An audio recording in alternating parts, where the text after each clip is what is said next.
India কোনোদিন বাংলাদেশের বন্ধু হয় না, শত্রু। যারা বলে ইন্ডিয়া বাংলাদেশের বন্ধু, টাইগার রবির কাছ থেকে শুনুন।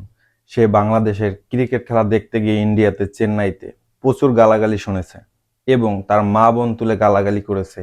তা নয়, বাংলাদেশের পতাকা পর্যন্ত সেখানে উঠাতে দেয়নি।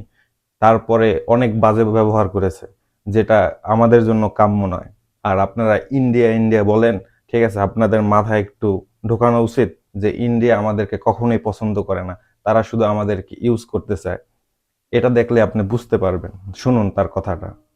আমি সিকিউরিটির দ্বারা হেল্প চাই কিন্তু পাই না। আর বাংলাদেশে গেলে কিন্তু অনেক হেল্প করি, সুধীর বলেনি বলেন স্টিক নিয়ে আমার মা বোন তুই লাগাইলাছে, মারতাছে।